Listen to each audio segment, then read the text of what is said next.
Oi,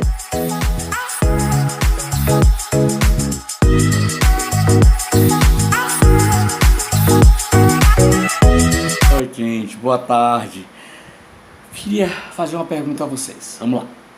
Você já ouviu alguém dizer assim: nossa, mas eu me acordei tão bem hoje, passei um dia tão legal e de repente me veio uma angústia, uma dor no peito, uma sensação ruim, uma vontade de chorar, um nó na garganta.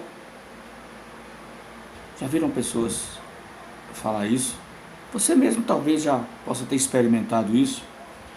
O que é que a gente faz quando isso acontece? O que é que a gente faz? Talvez isso seja um start de ansiedade, né? Talvez isso seja um sinal do teu corpo e da tua mente de que algumas coisas não estão legais. Quando essa agonia vem, quando a taquicardia bate, né?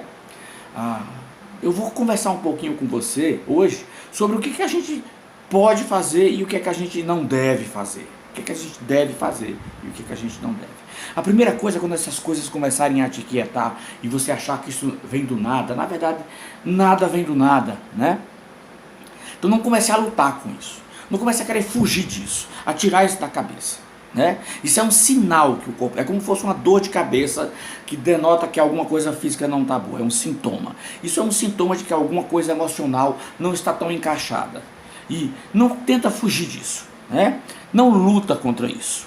Eu não estou dizendo que você fique aceitando isso numa boa, não. Eu estou dizendo que você pare, analise isso, né? Se disponha a saber o que é que realmente está acontecendo, a saber como é que você está, por que isso está acontecendo, reflete sobre isso.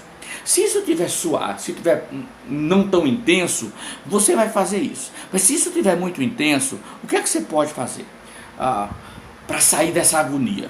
Primeiro, já falei, não luta, reflete, senta em algum lugar, respira, fecha os olhos e pergunta assim: o que é isso que eu estou sentindo quer dizer?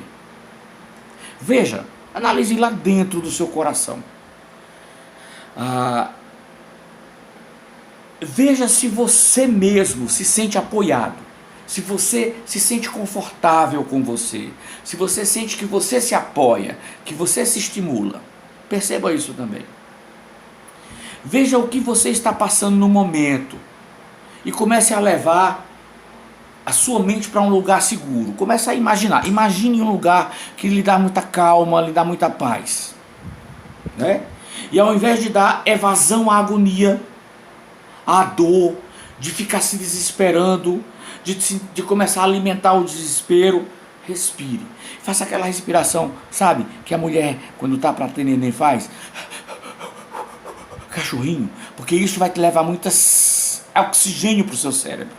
E levando o oxigênio para o seu cérebro, você vai tirar a agonia da afobação e você vai te levar capacidade de pensamento e ativação do sistema simpático, que geralmente acalma a gente, né? E aí, o que é que você pode fazer a curto prazo? Exatamente tudo isso que eu disse, né? Não dá evasão a essa agonia, não fica, ai meu Deus, o que é que eu vou fazer? Ai, e se eu fizer? Não, para, respira, reflete, faz tudo o que eu falei anteriormente. A médio prazo, o que é que você pode fazer?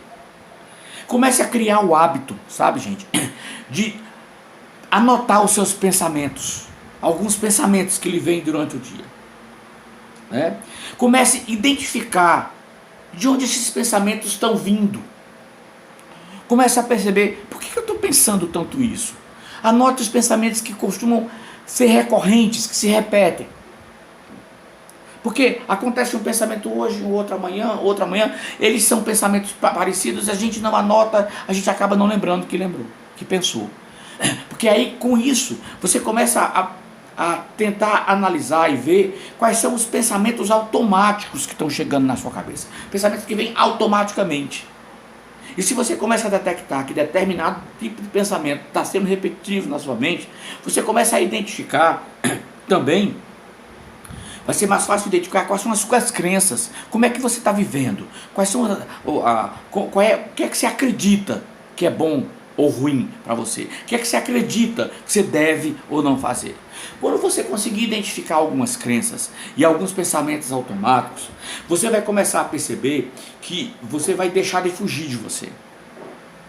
E se você fizer isso, principalmente se você for ver, né, porque isso a gente faz a médio prazo, né, e para longo prazo você pode começar um processo terapêutico, porque você anota esses pensamentos, leva para seu psicoterapeuta e começa a pensar com ele, a analisar com ele qual é a estrutura da sua mente, como é que você tem estruturado sua mente, como é que você pensa em relação a determinadas coisas, quais foram as crenças que você trouxe da infância e que você adaptou, né, para o modo adulto, mas só que aquilo que você fazia quando infância solucionava conflitos, mas agora aquilo, ao invés de não solucionar, acaba prejudicando e empatando sua vida. Então pense bem, quando a gente é criança, a gente tem a tendência de fugir, né? Teve medo, foge. E a gente começa a talvez criar alguns comportamentos de escape. Só que quando a gente se torna adulto, se a gente começa a escapar muito das coisas e fugir muito das coisas, a gente acaba ficando como se fosse devedor, tanto da gente quanto das pessoas. Porque o nosso cérebro, ele se acostumou a fugir, mas quando criança, as situações eram mais simples. A gente fugia, depois voltava e dava certo. Mas quando a gente se torna adulto, não dá para fugir de ter uma profissão, não dá para fugir de se assumir e ter uma responsabilidade, não dá para fugir de encarar um problema no relacionamento afetivo, né? Não dá para fugir de criar o seu filho. Então é por isso que a gente vê muitos adultos com comportamentos de fuga, fugindo daquilo. Por quê? Isso é exatamente fruto daquilo que eu comecei a falar, aquilo que do nada eu comecei a me sentir mal. Então, se a gente começa a observar essas coisas que faz a gente do nada se sentir mal, do nada a gente ter isso, e não deixa isso crescer a ponto de se tornar um transtorno, não é? A gente começa a fazer o quê?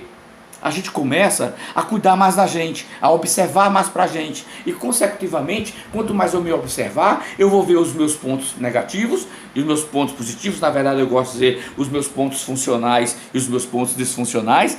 E aí a gente começa a se entender, a saber como é que eu reajo frente a determinadas emoções. Por exemplo, a gente acha que a tristeza ela é de toda ruim. Não, mas a tristeza, a emoção tristeza, ela é vivida, como eu estou colocando, com consciência, com sabedoria. A tristeza ela vai ponderar muitas coisas na gente. Ela vai fazer a gente ter noção, né, do que é alegria. A tristeza pode dar para a gente alguns pontos de que a gente precisa refletir. Porque você imagina, né? A gente acha que só a alegria é boa, mas a alegria em demasia, ela vai trazer inconsequência. Uma pessoa que só vive alegre, entre aspas, né? Ela vai ser inconsequente, porque ela não vai saber limites. Então é muito bom a gente aprender, né? E a gente observando, como eu falei no início, observa os seus pensamentos, observando os pensamentos, a gente vai poder detectar exatamente o que é que está fazendo a gente do nada se sentir mal, ter taquicardia, ter medo, fugir das coisas, e a gente vai poder ter a grande oportunidade de não ficar na zona de conforto, né? De não dizer assim, não, mas isso é normal mesmo. Não, não é normal. Uma dor de cabeça não é normal, uma dor do estômago não é normal, uma dor emocional também não é normal. Então são sintomas que o corpo e que a mente estão dando para que você diga assim, opa, eu preciso me tratar, eu preciso me observar. Então eu resolvi falar rapidinho com vocês hoje exatamente para isso. Só para que você perceba, né, que muitas vezes as nossas angústias, os nossos medos, aquelas indisposições emocionais que a gente tem, elas precisam ser observadas e elas precisam ser analisadas. Então faz o seguinte, começa a prestar atenção mais a você. Não deixa que essa correria do dia a dia te tire do maior foco, que é você cuidar de você. Você bem cuidado, você passa a cuidar até das pessoas que você ama e até mesmo das pessoas que lhe circundam. Então, observe, pense bem. Se você observar e entender que essas coisas, essas sensações que eu falei anteriormente, não vêm do nada, mas elas vêm de algum lugar, E provavelmente isso vem lá da tua infância, de situações que você viveu e que talvez vocês nem lembrem mais, mas ficou dentro e a mente registrou. E se a gente chega lá, e se a gente trata isso, ressignifica, a qualidade de vida vai ser muito maior. Não é, meu povo? Grande abraço.